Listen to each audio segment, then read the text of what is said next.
testigos de de esa misericordia del Señor. Somos, pudiéramos decir que un milagro del Señor, sobrevivientes, ¿sí? No sé si han escuchado de la familia Los Increíbles. Nosotros somos los inmortales. Nosotros 4 y el carrito. El Señor nos dio la oportunidad de sobrevivir, de salir de en medio de los escombros del edificio donde vivíamos. Antes de dar inicio a la predicación, bueno, comentarles un poquito por encimita. Creo que ya pudiera pasar el Liz Daniela para que lo cuente ella de las veces que nos ha tocado repetirlo. Ya ella se sabe de memoria todo lo que vivimos. Nosotros vivíamos en un piso 2, en un edificio de 6 pisos. El edificio colapsó del piso 3 al 6. ¿Sí? Nosotros estábamos en el 2. El piso 1 cayó sobre planta baja y el piso 2, donde estábamos nosotros, las paredes se fueron hacia adentro. Las paredes de los vecinos que teníamos alrededor nos agarraron hacia sus casas. Bueno, compartíamos y todos decidieron irse para la de nosotros. Un hogar muy acogedor. Inclusive para las paredes de los vecinos, todo cayó hacia el apartamento de nosotros. Mi esposa y mi hijo quedaron juntos, uno encima del otro, mi hijo sobre mi esposa. Y Liz Daniel y yo quedamos juntos, yo abrazando a Elis, y sobre nosotros un closet, y sobre ese closet una viga corona. Bueno, cómo salimos de allí, le decía yo en estos días a un hermano con el que estaba hablando, decía, mira, explicar cómo salimos de ahí, explicar hoy cómo estamos aquí, es como que si el Señor se pusiera a explicar cómo multiplicó los panes y los peces. ¿Sí? A los milagros del Señor no se le busca explicación. Y esa persona me hacía la pregunta porque él fue, después, eso fue el miércoles, jueves, él fue el sábado de esa semana. Y para poder ver qué podía recuperar del apartamento de nosotros, me dijo, Elías, tuve que buscar a alguien y con un machete romper el escaparate, el closet que te cayó encima, porque no había forma de moverlo. ¿Sí? Y ese closet me tenía presionado a mí el cuello y de ahí pude sacar la cabeza. Él me decía, no entiendo de verdad cómo lograste salir de allí. Si le dije, ya no le busquemos explicación porque eso es como explicar un milagro del Señor. Esto es un milagro del Señor y le damos las gracias a Dios por eso. Repito, lo que nosotros vivimos no fue mayor que lo que vivió cada uno de ustedes, aunque a lo mejor no hayan quedado presos debajo de un closet. Sé que la experiencia que vivieron fue dura. Sin embargo, hay algo que nos permite hoy estar aquí de pie y no estar a lo mejor encerrados por allá pidiendo ayuda, y es que esa ayuda nunca se separó de nosotros. ¿Sí? Esa ayuda, ese consuelo, ese abrazo que en ese momento yo le di a mi hija para protegerla de ese closet, porque ella estaba sola en ese cuarto debajo de ese closet. El closet era la cabecera de la cama. Yo venía saliendo apenas del baño y llegué a la puerta del cuarto cuando sonaron las alarmas. Y la reacción mía, ella se paró asustada de la cama, y la reacción mía fue pegar un brinco de donde está Jesús, un poquito más atrás, hasta la cama, y después no supimos más nada hasta que abrimos los ojos y estábamos donde estábamos. Pero ese abrazo que yo le di a mi hija fue el abrazo que yo sentí del Señor, y fue lo que siento que hizo el Señor en medio de todos nosotros en el colapso de nuestra vivienda. Hoy estamos aquí agradecidos del Señor de que el Señor tuvo misericordia, ¿sí? Porque no tiene otro nombre, sino que la misericordia del Señor. Y aunque yo no vine a predicar de mi testimonio, yo no vine a hablar de mi testimonio, estoy seguro que, bueno, casi seguro que algunos no conocían de lo que nos pasó. y de la emoción que puedo sentir de verdad de estar aquí.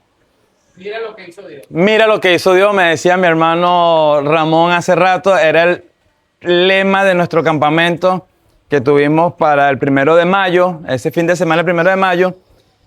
Se llamaba así, mira lo que hizo Dios, y Ramón me decía hace rato, ahora sí lo puedo decir con más propiedad. Mira lo que hizo Dios. Y estoy seguro de que Dios seguirá haciendo. Nosotros perdimos todo. Yo salí en chores, sin franela, porque acostumbraba a estar dentro de mi casa sin franela. Como les dije, venía saliendo del baño apenas.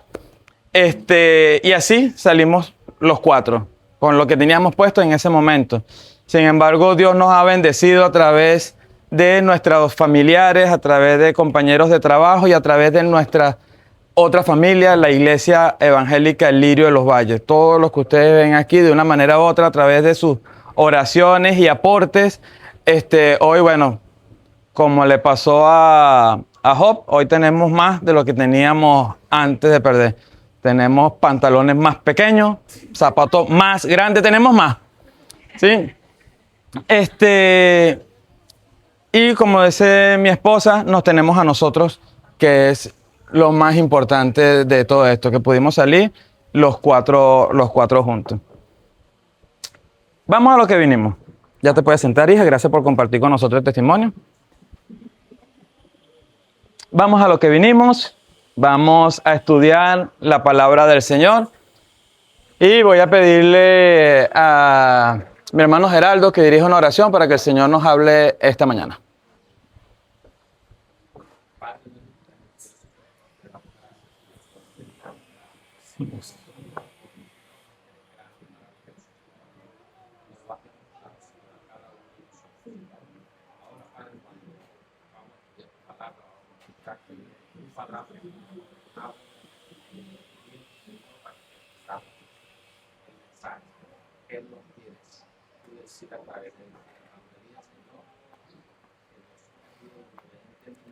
Sí.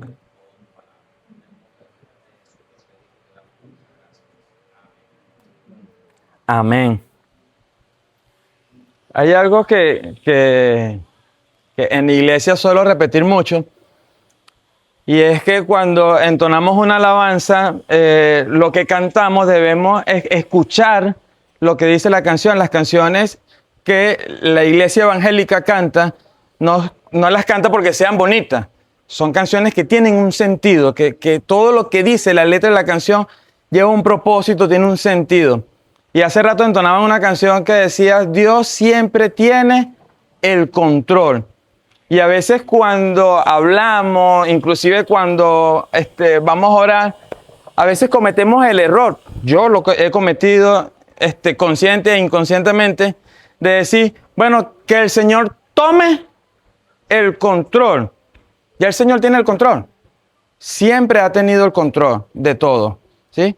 Al Señor no se le escapa nada. El Señor tiene el control de todo. Voy a invitarlos a que busquen en sus Biblias, en el Evangelio de Lucas. Lucas capítulo 12. Lucas capítulo 12, y vamos a leer del verso 22 al 31.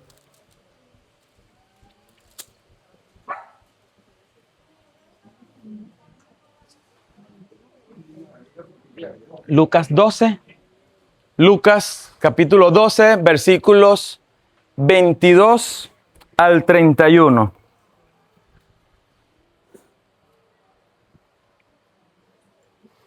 Cuando lo tenga, dicen amén.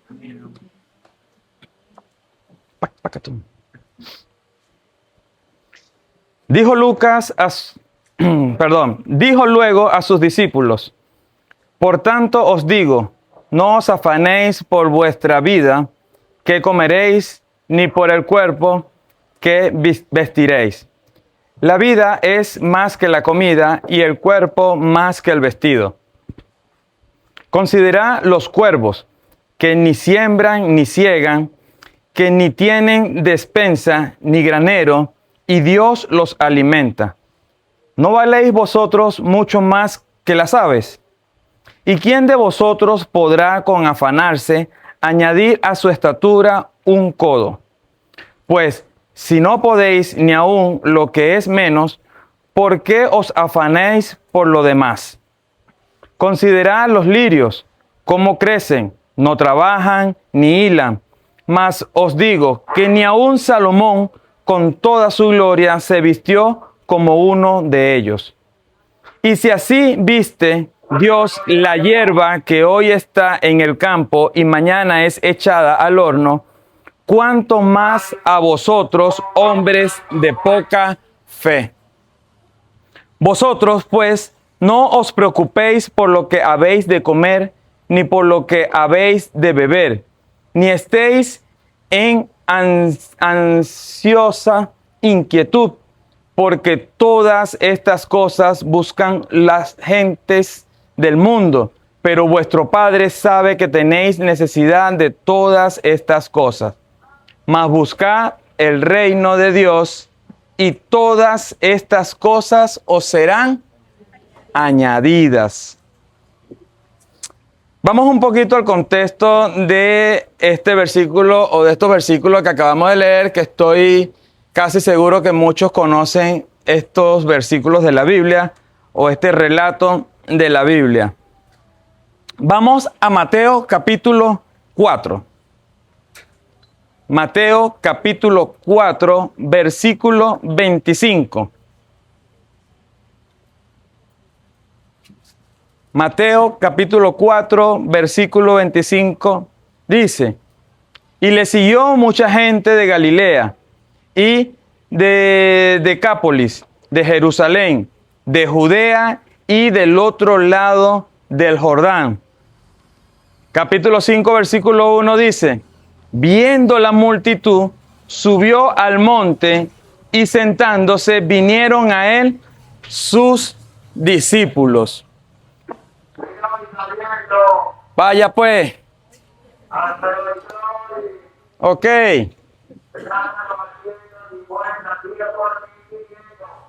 ¿Ya? Ok.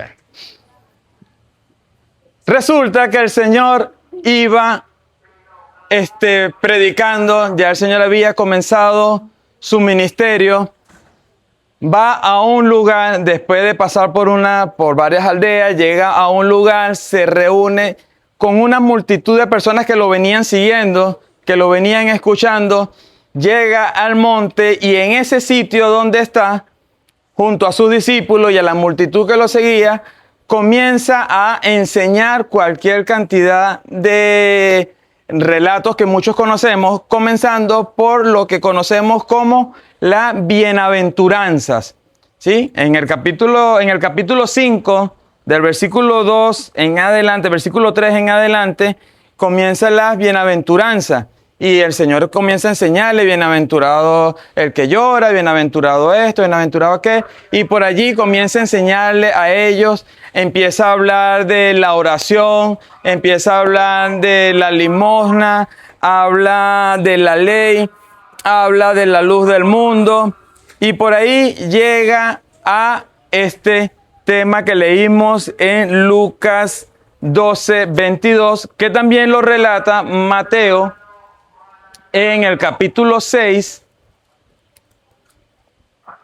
versículo 25. Pero ¿por qué, si lo relata Mateo capítulo 5 y en Mateo capítulo 5 viene hablando de todo lo demás, por qué comenzamos con Lucas?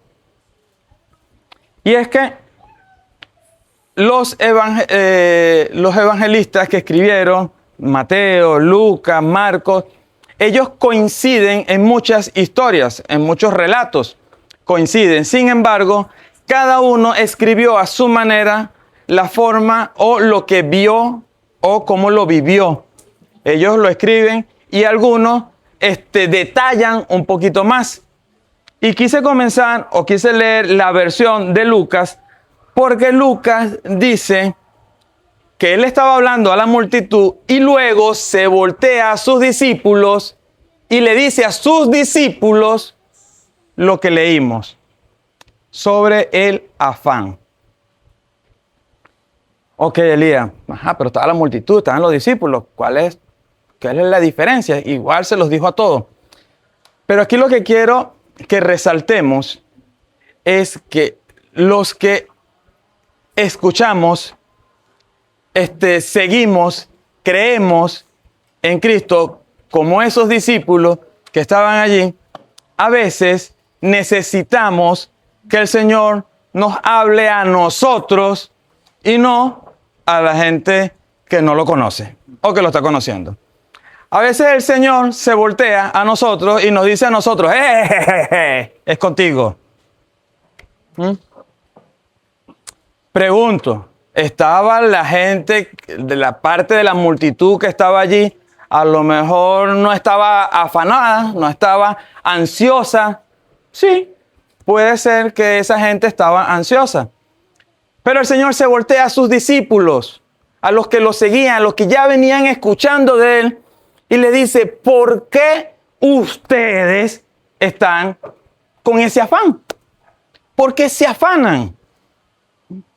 Y le habla a los que conocen su palabra. Si ustedes me conocen, si ustedes ya me están siguiendo, si ustedes están caminando conmigo, ¿por qué se afanan? A la multitud le venía hablando de la oración, les venía hablando de la limosna, porque es que si tú das una limosna, pero entonces, cámara, ahí está la cámara, cámara 1, mira, estoy sacando de mi bolsillo para darle a este que necesita, sonrisa, nada. Y eso me lleva a aumentar seguidores y todo lo demás. Ahí está mi paga. Ojo, estamos hablando hace más de 2000 años y ya el Señor lo había dicho. Ya el Señor hace más de 2000 años lo dijo. Ahí está tu paga. Si tú lo haces para aumentar seguidores, listo, esa es tu paga. No esperes nada de parte de Dios. Porque Dios te pide que lo que hagas, lo hagas para Él y no para el aplauso o beneficio de los hombres. Si yo lo hago no viendo que la cámara me está viendo, sino que lo hago en beneficio o porque el Señor me lo pide, porque me nace del corazón hacerlo, Dios me recompensará por eso. Si yo lo hago para que ustedes me aplaudan, en lo que ustedes me aplaudan, dése por pagado. ¿Sí?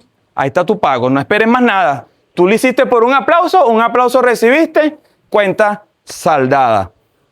Dios viene hablando de eso, pero después hace un alto y se voltean de los discípulos y les dice, ¿y ustedes por qué se afanan? Mateo 5:25 dice, por tanto os digo, no os afanéis por vuestra vida. Pero Lucas, donde lo leímos, en Lucas 12:22, dice, dijo luego a sus discípulos, por tanto os digo, no os afanéis por vuestra vida, qué comeréis, ni por el cuerpo, qué vestiréis. ¿Qué nos dejó de enseñanza lo que vivimos hace un mes? Mire, y yo sé que todos los han leído en los estados, en las redes sociales. No, que sí es verdad, es más importante en la vida, hay que darle gracias a Dios porque estamos vivos, lo material se recupera, que lo material, que esto, que aquello. Sí, es verdad. Pero también lo material, bueno, costó, ¿sí? Y en mi caso son 42 años y fueron 40 años viviendo prestado, viviendo arrimado, viviendo alquilado, viviendo, ¿sí? Y tenía 2 años que había firmado un documento que dice, esto es tuyo, de tu esposa y tus hijos. ¿Eso duele? Claro que duele. Después de 40 años y que en 39 segundos, ¡pum!, se fueron así. Claro que duele. Espera 40 más, bueno, por lo menos tengo fuerza. Yo creo que sí llego.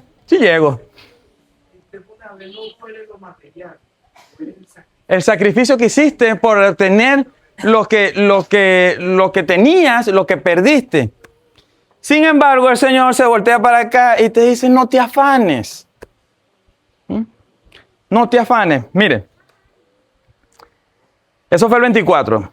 El 25, en la mañana, mi esposo y yo salimos a saber de la familia de ella, su hermana, su mamá, nos fuimos caminando de donde estábamos en Caralleda, en casa de mi mamá, nos fuimos caminando a Tanaguarena. Todo maltrecho como íbamos, pero teníamos que ir a saber de ellos. Y fuimos, llegamos hasta allá. Y cuando íbamos de regreso donde la familia, donde su mamá, nos conseguimos con unos vecinos que nos dijeron, ellos están bien.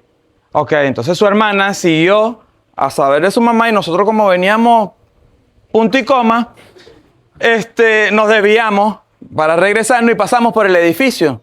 A ver, ¿qué había pasado? Porque nosotros salimos de allí, salimos aturdidos y mi hermano que me terminó de sacar de ahí del hueco donde estaba, él me dice, no, vámonos con mi mamá, que eso ya está bien, y nosotros íbamos a ciegas. Ese día pasamos por allí a ver, pues, lo que quedó, cómo quedó. Y yo, bueno, como pude, me encaramé, subí, y llegué ahí hasta lo que quedó del apartamento. Y entonces veo un bolsito, que ahora lo extraño. Agarré un bolsito que estaba allí y empiezo como que, ay, mira la camisita de la niña. Ay, mira que me quedó este pantaloncito y este shortcito. Y empiezo así a meter las cositas que iba viendo. Pero mientras yo estaba haciendo eso, los vecinos de al lado, los familiares de ellos, estaban tratando de conseguir el cuerpo de esos dos muchachos que quedaron allí enterrados. No, pero vamos a mover la nevera, pero vamos a sacar lo que está allá adentro, pero vamos a agarrar esto. Y yo así recogiendo esto. Y eso me tenía atormentado. El que yo estaba pendiente de 4 camisas, 2 chores, un pantalón. Y ellos estaban tratando de sacar 2 cuerpos de allí. Con la misma hice esto, cerré el bolsito, ni vi qué metí, ni qué me faltó. Me volteé, lancé el bolsito para abajo. Ahí se salvaron algunas cosas. Y con lo mismo, todo golpeado como estaba, me pasé para el apartamento al lado y pásame eso. Y vamos a jalar por aquí, y vamos a jalar por allá. Cuando vi que lamentablemente era más lo que estorbaba que lo que hacía, porque de verdad no podía ayudar mucho, terminé dando algunas ideas y después terminé bajándome porque sí estaba complicado el asunto y lamentablemente ya los muchachos no daban señales de vida. Pero cuando leo este versículo, entonces me traslado a ese momento y digo, sí, Señor, yo también caí allí en el afán por lo material, en el afán por el vestido, ¿sí?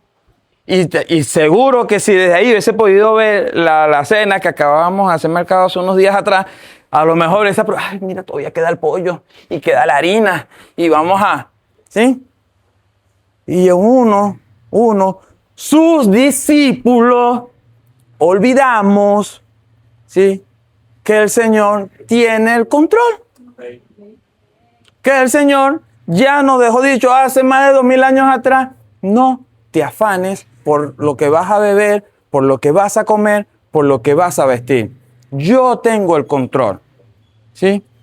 Jehová Jireh es tu proveedor. Yo soy tu proveedor, ¿sí? Si te preservé la vida, ya. Te preservé la vida. Todo lo demás viene por añadidura, ¿sí? Y me dice, voltea, mire, la parte de atrás de donde vivíamos, nosotros teníamos una vista hermosa, muy parecida a la que tienen ustedes aquí en este sector. Ustedes se levantan en la mañana y los que tienen la oportunidad de ver hacia la montaña, mira, a lo mejor no será el Ávila, pero ese verdor que tienen ustedes aquí al despertar en la mañana, no lo tienen todos, ¿sí? Y los primeros días que estuvimos donde nos estamos quedando ahorita, una mañana conseguí a mi esposa llorando frente a la ventana, porque cuando abres la ventana ves un edificio que tiene una cinta amarilla, que está, cuidado no pase, ¿sabes? Y uno recuerda es que cuando yo me paraba en la mañana en mi apartamento, yo abría la ventana y tenía el verdor del campo de golf y la montaña y los sábados de la mañana la gente lanzándose parapente. Eso es lo que el Señor me está diciendo. Tienes la vida. Te preservé la vida para que puedas seguir disfrutando de eso, ¿sí? A donde estés. Hoy estoy aquí, estoy disfrutando de este paisaje. ¿Que está haciendo calor? Sí, por el techo, pero allá al frente está eso hermoso, Sí, si usted voltea a su alrededor, sacando los gises, esto está hermoso. ¿Sí? Eso lo dejó el Señor para el disfrute de nosotros. Y eso lo viste el Señor. Y el Señor dice, eso que está allá no trabaja, no siembra si usted no le echa aguas. Y aún así, el Señor, cuando ya tiene mucho tiempo que está, lanza una lluviecita, una lloviznita y vuelve a agarrar verdor. Y ellos no hacen nada. Y nosotros fuimos hechos a imagen y semejanza del mismísimo Dios. ¿Sí? Valemos más que eso. Entonces, no nos afanemos. ¿Sí? No nos afanemos. Hija, allá, por favor. Allá. Dice el Señor, yo te proveo. ¿O es que acaso no sabes que yo sé que todo es importante? Dice el Señor en los versículos que leímos. Pues Él sabe que tenemos necesidad de todo esto. ¿Quién creó el trabajo para el hombre? ¿Sí? Dios. Entonces, pero Elías, ahora me pones en... O sea, ¿trabajo o no trabajo? O sea, o hago las cosas que tengo que hacer para llevar comida a la casa, o me quedo esperando que el Señor me mande porque yo soy más importante que las aves. No. No confundamos la leche con la magnesia. ¿Sí? El Señor creó el trabajo. ¿Sí? Y el Señor dijo, con el sudor de tu frente, llevarás la comida a tu casa. ¿Sí? Nosotros tenemos que trabajar. El que estudia, tiene que estudiar. ¿Sí?